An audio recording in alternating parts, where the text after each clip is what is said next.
Hi hello friends, എല്ലാ കൂട്ടുകാർക്കും പുതിയൊരു റിവ്യൂയിലേക്ക് സ്വാഗതം. അങ്ങനെ അശ്വിൻ പറയുന്നുണ്ട് നമ്മുടെ അഞ്ജലിയെടുത്തും മുത്തശ്ശിയെടുത്തും, ഞാൻ അത്ര മാരേജിന് പ്രിപ്പയർഡ് അല്ല, എങ്കിലും അയ്യോ കുഞ്ഞ നിനക്ക് വേണ്ടിയിട്ടല്ല ഞങ്ങൾ ശ്രുതിനെ ആലോചിക്കാമെന്ന് പറഞ്ഞത്. പിന്നെ പിന്നെ ആർക്ക് വേണ്ടിയിട്ട് ശ്രുതിനെ ആലോചിക്കുന്ന കാര്യമോ നിങ്ങളീ പറഞ്ഞത് എന്ന് പറയുമ്പോഴോ മുത്തശ്ശി അഞ്ജലിയും പരസ്പരം മുഖത്തോട് മുഖം നോക്കി ചിരിക്കുക കേട്ടോ. അത് നീ മാത്രമല്ലടോ ഇവിടെ കല്യാണ പ്രായമായിട്ടിരിക്കുന്നത്, ആകാശിൻ്റെ കഴിഞ്ഞിട്ട് നീ മാത്രമല്ല വേറൊരാൾ കൂടി ഇവിടെ കല്യാണ പ്രായമായിട്ടിരിക്കുന്നുണ്ടല്ലോ. അതാരാ വേറൊരാളെന്ന് വെച്ചാൽ നമ്മുടെ എനിക്ക് എന്ന് മുത്തശ്ശി പറയണേ. അവനോ? ആ അതെ, ബന്ധം കൊണ്ട് അവനും നിൻ്റെ അനിയനായിട്ട് വരുമല്ലോ. മാത്രമല്ല ഈ വീട്ടിൽ ഒരു ബന്ധവും കൂടിയിട്ടാ, അവന് ഈ വീട്ടിലൊരു അംഗം തന്നെയല്ലേ. അപ്പോൾ അവന് വേണ്ടിയിട്ടാണ് ശ്രുതിനെ ആലോചിക്കാമെന്ന് ഞങ്ങൾ പറഞ്ഞത്, അല്ലാതെ നിനക്ക് വേണ്ടിയിട്ടല്ല. നീയും ശ്രുതി എപ്പോഴും വഴക്കാണെന്ന് ഞങ്ങൾക്കറിയാലോ. കണ്ണി കണ്ട കീരിയും പാമ്പും വരാണ്ട്, അതുകൊണ്ട് നിനക്ക് വേണ്ടി ഞങ്ങൾ ആലോചിക്കൂ ശ്രുതിനെ, എനിക്കൊക്കെ വേണ്ടി ആലോചിക്കുന്ന കാര്യമാണ് പറഞ്ഞത് എന്ന് പറയുമ്പോൾ അശ്വിനാണെങ്കിൽ ആകെ ദേഷ്യം വരും കേട്ടോ. അശ്വിൻ അവിടെ നിന്ന് ദേഷ്യപ്പെട്ട് ഇങ്ങനെ പോകുക, ഇങ്ങനെ നിൽക്കുന്ന സമയത്ത് മുത്തശ്ശി പറയുന്നുണ്ട്, എനിക്കൊക്കെ എന്തായാലും താല്പര്യക്കുറവൊന്നും ഉണ്ടാവില്ല, അവർ രണ്ടിലും ഭയങ്കര കൂട്ടാണല്ലോ. പിന്നെ ശ്രുതി, അവൾക്കും താല്പര്യക്കുറവൊന്നും ഉണ്ടാവില്ല എന്ന് മുത്തശ്ശി പറയാണ്. അല്ലേ കുഞ്ഞ എന്ന് അഞ്ജലി ചോദിക്കുമ്പോൾ, എനിക്കെങ്ങനെ അറിയാനാ എന്നിങ്ങനെ പറയുക കേട്ടോ. അതിനുശേഷം നമ്മുടെ അശ്വിൻ അവിടെ നിന്ന് പോകുകയാണ്. അശ്വിൻ്റെ പോകാനുമ്പോഴേക്ക് അഞ്ജലിയും അതുപോലെ തന്നെ മുത്തശ്ശിയും ചിരിക്കുകയാണ്. മുത്തശ്ശി പറയുന്നുണ്ട്, അഞ്ജലി നീ പറഞ്ഞതിൽ ഇപ്പം എനിക്ക് വിശ്വാസമായി. കുഞ്ഞിന് എന്തൊക്കെയോ ഒരു ഇഷ്ടം ആ ശ്രുതിയുടെ അടുത്തുണ്ട്. നീ പറഞ്ഞപ്പോൾ എനിക്ക് വിശ്വാസമില്ല, പക്ഷെ ഇപ്പം മനസ്സിലായി. എനിക്കൊക്കെ വേണ്ടിയിട്ടാണ് കല്യാണം ആലോചിച്ച് പറയുമ്പോൾ അവൻ്റെ ദേഷ്യം കണ്ടില്ലേ. മാത്രമല്ല അവനെ വേണ്ടിയിട്ടാണ് ആദ്യം ആലോചിക്കണമെന്ന് അവൻ തെറ്റിദ്ധരിച്ചപ്പോൾ അവൻ്റെ സന്തോഷവും കണ്ടില്ലേ. അതെ, അവൾക്ക് അവന് അവളോട് ഇഷ്ടമുണ്ട്. പക്ഷേ അഞ്ജലി, അത് കൊണ്ട് മാത്രം കാര്യമായില്ല മോളെ. ഇനി ശ്രുതിയുടെ മനസ്സിൽ എന്താണെന്ന് കൂടി നമുക്കറിയണമല്ലോ. ഇവൻ ഇഷ്ടപ്പെടുന്ന പോലത്തെ ഒരു ഇഷ്ടം അവൾക്കുണ്ടോ എന്ന് അറിയണമല്ലോ. അവളുടെ ഇഷ്ടം ഏത് തരത്തിലാണെന്ന് മനസ്സിലാക്കണം. അതെ, അതിനുള്ള വഴിയൊക്കെ എൻ്റെ അടുത്തുണ്ട് മുത്തശ്ശി. അതൊന്നോർത്ത് മുത്തശ്ശി വിഷമിക്കണ്ട. ഇന്ന് തന്നെ നമ്മളറിയും ശ്രുതിക്ക് ഇവനോട് ഇഷ്ടമുണ്ടോ ഇല്ലയോ എന്ന്. മുത്തശ്ശി വാ എന്ന് വിളിച്ചിട്ട് അഞ്ജലി നമ്മുടെ മുത്തശ്ശിനെയും കൂട്ടിക്കൊണ്ട് പോകുക കേട്ടോ. അതിനുശേഷം മുറിയിൽ പോയിട്ട് നമ്മുടെ അശ്വിനാണെങ്കിൽ ആകെ ദേഷ്യം വന്നിരിക്കുകയാണ്. അങ്ങനെ ഡ്രസ്സൊക്കെ മാറി നിൽക്കുന്നുണ്ട് അശ്വിൻ കല്യാണത്തിന് റെഡിയായിട്ട്. അഞ്ജലി വരുന്നുണ്ട്. കുഞ്ഞ നീ ഓക്കെ അല്ലേ? എൻ്റെ ചേച്ചി ഇത് എത്രാമത്തെ പ്രാവശ്യമാണ് ചോദിക്കണത്. ഞാൻ ഓക്കെ ആണ് ചേച്ചി, എനിക്കൊരു കുഴപ്പമില്ല എന്നിങ്ങനെ പറയാണ്. അല്ല നീ ഓക്കെ ആണല്ലോ അല്ലേ? ഈ ചേച്ചിയുടെ ഒരു കാര്യം, ചേച്ചി എന്താ ഇങ്ങനെ ഇടയ്ക്കിടയ്ക്ക് ചോദിക്കണത്? അല്ല കുഞ്ഞ, ശരിക്കും പറഞ്ഞാൽ ആകാശ് നിന്നെക്കാളും ഇളയതാണ്, അപ്പോൾ അവൻ്റെ വിവാഹമാണല്ലോ നടക്കണത്. നിൻ്റെയും ലാവണിൻ്റെ വിവാഹം നടക്കാൻ പോകണമെന്ന് പറഞ്ഞപ്പോൾ ഏറ്റവും കൂടുതൽ സന്തോഷിച്ചത് ഞാനാ. പക്ഷേ നിങ്ങൾ ബ്രേക്കപ്പ് ആയപ്പോൾ നീ ഇനിയിപ്പോൾ വേറൊരു വിവാഹത്തിനെ കുറിച്ച് എന്നൊക്കെ പറയുമ്പോൾ ചേച്ചി ഇപ്പോൾ ആകാശിൻ്റെ വിവാഹം നടക്കുകയല്ലേ, സന്തോഷിക്കുകയല്ലേ വേണ്ടത്. ഈ കാര്യങ്ങളൊക്കെ എന്തിനാ പറയണമെന്ന് ചോദിക്കുമ്പോൾ, അല്ല കുഞ്ഞ നീയല്ലേ മൂത്തത്, നിൻ്റെ കല്യാണം നടക്കാതെ ആകാശിൻ്റെ കല്യാണം നടക്കണമെങ്കിൽ നിനക്ക് എന്തെങ്കിലും വിഷമം? ചേച്ചി ഇങ്ങനത്തെ സില്ലി കാര്യങ്ങൾ പറഞ്ഞിട്ട് മനസ്സ് വേദനിപ്പിക്കണമെന്തിനാ? എനിക്ക് അങ്ങനെ ഒരു ഇതും ഇല്ല, അങ്ങനെ മൂത്തത് ഇളയത് അങ്ങനെയൊന്നും ഇല്ല ചേച്ചി എന്ന് പറയാണ്. അപ്പോഴേക്കും നമ്മുടെ ശ്യാം അങ്ങോട്ടേക്ക് വരുന്നുണ്ട് കേട്ടോ. അപ്പോഴേക്കും അഞ്ജലി പറയുന്നുണ്ട്, അത് മാത്രമല്ല കുഞ്ഞ്, എപ്പോഴും നിൻ്റെ കാര്യങ്ങളിങ്ങനെ നോക്കി നടത്താൻ ഞാൻ ഉണ്ടാവണമെന്നില്ലല്ലോ എന്ന് പറയുമ്പോൾ ശ്യാം പറയുന്നുണ്ട്, അതെ അത് ശരിയാ, എപ്പോഴും കുഞ്ഞ നിൻ്റെ കാര്യങ്ങൾ നോക്കാനായിട്ട് നിൻ്റെ ചേച്ചിക്ക് പറ്റില്ല. അതെന്താ അളിയൻ അങ്ങനെ പറഞ്ഞത്? അല്ല ഇപ്പം തന്നെ ചിലപ്പോൾ അഞ്ജലി ഇപ്പോൾ അമ്പലത്തിൽ പോകാൻ പോവാം, അപ്പോൾ നിൻ്റെ കാര്യങ്ങൾ നോക്കാൻ അഞ്ജലിക്ക് പറ്റില്ലല്ലോ എന്ന് പറയുമ്പോഴേക്കും അശ്വിനാണെങ്കിൽ തുടങ്ങി അയാളൊരു വളിപ്പ് എന്ന രീതിയിൽ അശ്വിൻ പുച്ഛത്തോടു കൂടി ശ്യാമിനിങ്ങനെ നോക്കുക കേട്ടോ.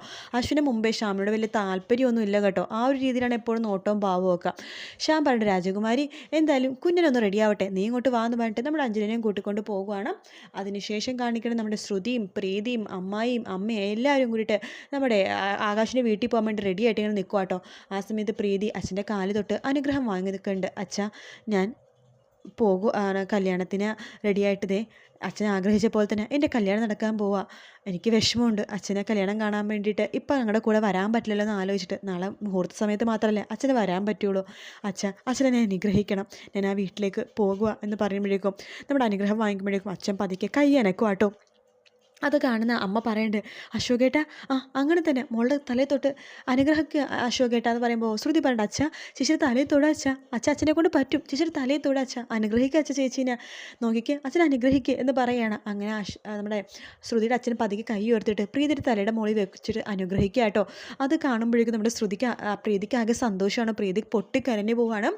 ശ്രുതി പറയുന്നുണ്ട്, നോക്കിക്കോ, എനിക്ക് ഉറപ്പുണ്ട് ചേച്ചിയുടെ കല്യാണം കഴിഞ്ഞ് ചേച്ചിയുടെ വീട് കാണാൻ വേണ്ടി നമ്മളെല്ലാവരും കൂടി ഒരുമിച്ച് പോകും. അച്ഛനന്ന് നടന്ന് നമ്മുടെ കൂടെ വരും എന്ന് പറയുമ്പോൾ നമ്മുടെ അച്ഛനിങ്ങനെ തല ഇങ്ങനെ ആട്ടുവാണ് സന്തോഷത്തോടെ. അച്ഛൻ്റെ കണ്ണൊന്നും അറിയുന്നുണ്ട്. നമ്മുടെ അമ്മ അപ്പോൾ അമ്മ പറഞ്ഞിട്ട് ഹാവു സമാധാനം ഈശ്വര എല്ലാം ശുഭമായിട്ട് നടക്കണേ എന്ന് പറയാണ്. അല്ല അമ്മായി എവിടെ? രാധേനെ കാണുന്നില്ലല്ലോ. അതിപ്പോൾ വരുമായിരിക്കും, അമ്പലത്തിലെന്തോ പോയതാണ് എന്ന് ശ്രുതി പറയാം കേട്ടോ. അങ്ങനെ അവരെല്ലാവരും കൂടിയിട്ട് അശ്വിൻ്റെ വീട്ടിലേക്ക് പോവുകയാണ്. അപ്പോഴേക്കും അമ്മുമ്മയും അതുപോലെ തന്നെ അഞ്ജലി എല്ലാവരും മുമ്പിലേക്ക് വരുന്നുണ്ട്. ആഹാ എല്ലാവരും എത്തിയല്ലോ, ദേ അഞ്ജലി മോളെ, കുഞ്ഞ, ആകാശ് എല്ലാവരും വാ, ദേ എല്ലാവരും എത്തിയിട്ടുണ്ടെന്ന് പറയാണ്. അങ്ങനെ ശ്രുതിയുടെ കയ്യിലെ പൊതിയെ കാണുമ്പോഴേക്കും മുത്തശ്ശി ചോദിക്കേണ്ട അല്ല എന്ത് ഇവളുടെ കയ്യിൽ പ്രമീള എന്ന് ചോദിക്കുമ്പോൾ അത് ഇവിടെയുള്ള എല്ലാവർക്കും കൂടിയിട്ട് ഇത് വേണ്ടിയെന്ന് പറയുമ്പോൾ എന്തിനാ പ്രമീള ഇതൊക്കെ എന്ന് പറയാണ്. അപ്പോഴേക്കും നമ്മുടെ അമ്മായി പറഞ്ഞിട്ട് വെറും കൈയോടെ എങ്ങനെയാണ് മുത്തശ്ശി ഇങ്ങോട്ടേക്ക് വരുന്നത്? അതുകൊണ്ട് ഞങ്ങൾ കുറച്ച് സ്വീറ്റ്സും കാര്യങ്ങളൊക്കെ ഉണ്ടാക്കി കൊണ്ടുവന്നതാണ്.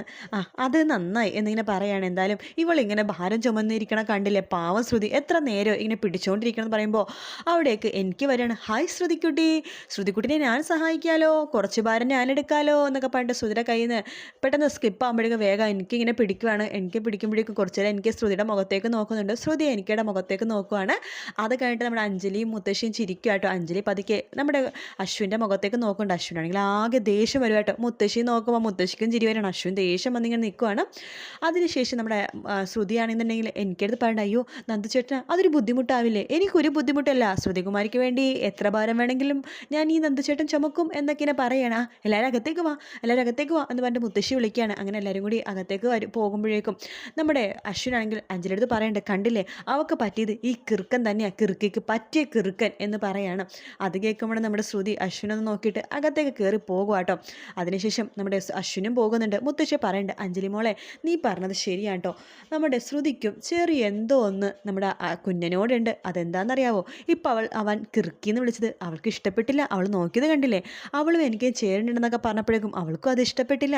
അപ്പോൾ അവൾക്കും എന്തൊക്കെയോ നമ്മുടെ കുഞ്ഞനോടുണ്ട്. അതേ മുത്തശ്ശി, രണ്ടുപേർക്കും പരസ്പരം എന്തോ ഉണ്ട്. പക്ഷെ കുഞ്ഞനാണെങ്കിൽ അത് വിട്ട് പറയില്ല. കാരണം എന്താണെന്നറിയാവോ? അവൻ്റെ ആ ഒരു സ്റ്റാൻഡ് അവൻ വിട്ട് പെരുമാറില്ല. നമ്മളായിട്ട് അവനോട് പറയണം, എടാ കുഞ്ഞ നിനക്ക് വേണ്ടിയിട്ട് നമ്മുടെ ശ്രുതികുമാരനൊന്ന് ആലോചിച്ചാലോ എന്ന് പറഞ്ഞ് ചിലപ്പോൾ അവൻ സമ്മതിക്കുമായിരിക്കും. അല്ലാതെ അവൻ്റെ മനസ്സിലെ ഇഷ്ടം നമ്മുടെ മുമ്പിൽ തുറന്ന് കാണിക്കില്ല. ശ്രുതി അങ്ങനെ തന്നെയാണ്. രണ്ടുപേരും പുറമേ ദേഷ്യം കാണിക്കുന്നുണ്ടെങ്കിലും ഉള്ളിൻ്റെ ഉള്ളിൽ ഒരുപാട് അവർ പ്രണയിക്കുന്നുണ്ട് മുത്തശ്ശി. അതെ മോള് പറഞ്ഞത് ശരിയാ എന്ന് പറയാണ്. അങ്ങനെ അവരെല്ലാവരും അകത്തേക്ക് കയറി പോവാട്ടോ.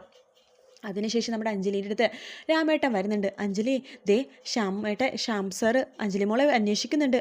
ഞാൻ പോവാ രാമേട്ട എന്ന് പറഞ്ഞിട്ട് നമ്മുടെ അഞ്ജലി മുകളിലേക്ക് പോകാനുള്ള സമയത്ത് ശ്യാം ആ പെർഫ്യൂം അഞ്ജലി പതുക്കെ ഇങ്ങനെ പുറകിലേക്ക് ഇങ്ങനെ മറച്ചു പിടിക്കുമായിട്ട് അഞ്ജലിക്ക് കൊടുക്കാൻ വേണ്ടിയിട്ട്, അതായത് ആ പോയിസൺ നിറച്ച പെർഫ്യൂം. അഞ്ജലി ചോദിക്കണ്ടേ, എന്താ ശ്യാമേട്ടനെ വിളിച്ചത്?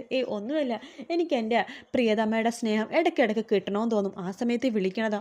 ഇന്ന് ഭയങ്കര റൊമാൻറ്റിക് മൂഡിലാണല്ലോ. ഞാൻ എപ്പോഴും അങ്ങനെയല്ലേ, ഇടയ്ക്ക് നീ എന്നെ ശ്രദ്ധിക്കാൻ തോന്നുമ്പോൾ എനിക്ക് നിന്നെ ശ്രദ്ധിക്കണമെന്ന് തോന്നും, നിൻ്റെ സ്നേഹം കിട്ടണമെന്ന് തോന്നും, അതിനു വേണ്ടിയിട്ടാണ് ഞാൻ നിന്നെ ഒറ്റയ്ക്ക് വിളിക്കണത്. ഈ ശ്യാമേട്ടൻ്റെ ഒരു കാര്യം അവിടെ എല്ലാവരും ഉണ്ട്, അതിനിപ്പോൾ എന്താ? ഞാൻ എൻ്റെ ഭാര്യനല്ലേ വിളിച്ചത്, എനിക്ക് ഇടയ്ക്കിടയ്ക്ക് നിന്നിങ്ങനെ കണ്ടുകൊണ്ടേയിരിക്കണം, അതുകൊണ്ടിട്ടല്ലേ രാജകുമാരി എന്ന് വിളിച്ചിട്ട് ഞാൻ നിൻ്റെ അടുത്തേക്ക് വരുന്നത്. ശ്യാമേട്ടാ എന്നിങ്ങനെ പറയുമ്പോൾ ശ്യാം പതുക്കെ ആ പെർഫ്യൂം പുറകെ നിന്ന് ഇങ്ങനെ പിടിച്ചിങ്ങനെ നിൽക്കുക കേട്ടോ. ആ ഒരു ഭാഗത്തോട് കൂട്ടാട്ടോ ഇന്നത്തെ എപ്പിസോഡ് തീരുന്നത്. വീഡിയോ ഇഷ്ടപ്പെട്ടെങ്കിൽ ലൈക്ക് ചെയ്യുക, സബ്സ്ക്രൈബ് ചെയ്യുക, കമൻറ്റ് ചെയ്യുക. മറ്റൊരു വീഡിയോ ആയിട്ട് വീണ്ടും കാണാം. Take care, by.